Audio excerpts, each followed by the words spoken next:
Hi, I'm Bertrand. Today I'm going to talk about execution data hazard in pipeline register, specifically the read after write hazard. Read after write hazard occurred when an instruction needs a value that's not yet being written back by a previous instruction. So why forwarding is needed?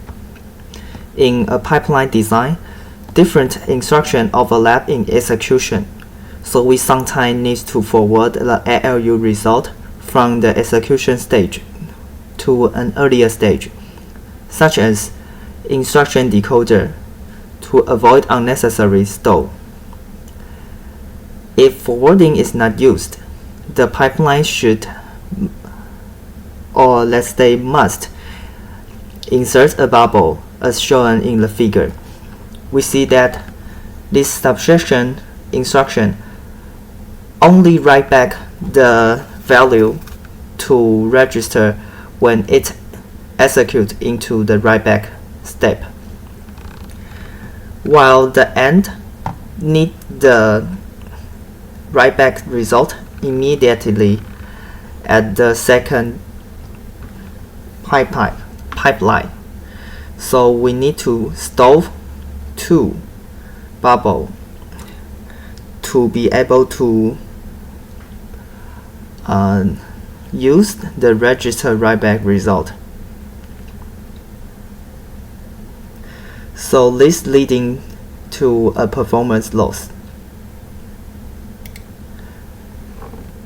So here we see an example where the subtraction result is produced in the execution stage.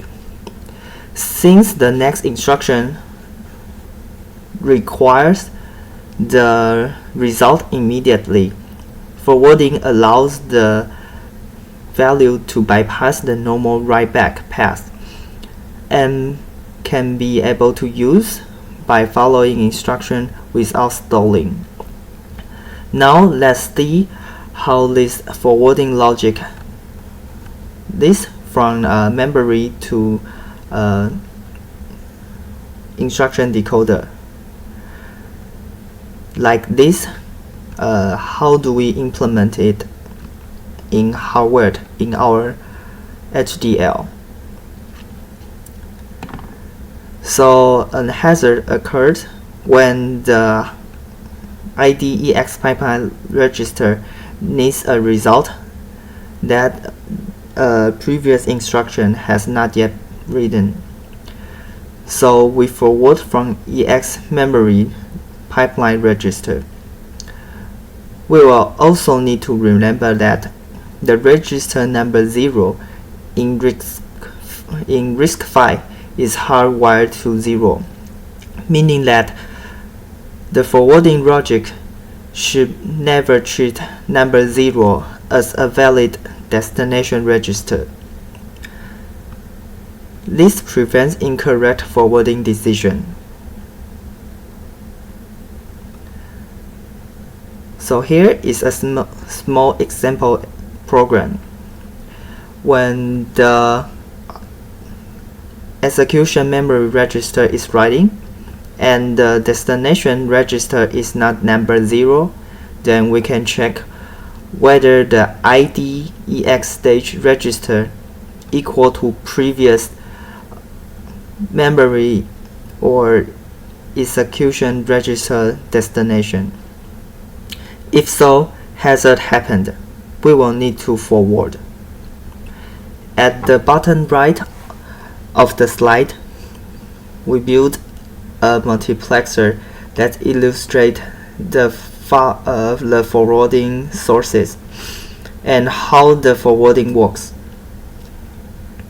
From instruction line 1 to line 2, we observe that the register number 2 is used as the first ALU operand. Because number 2 is the result of the previous instruction, the forwarding unit sets forward A to the ALU result from the execution memory as source. while forward B remains unchanged, which takes IDEX register, and continue to use this value to calculate. So that's all. Thanks for listening.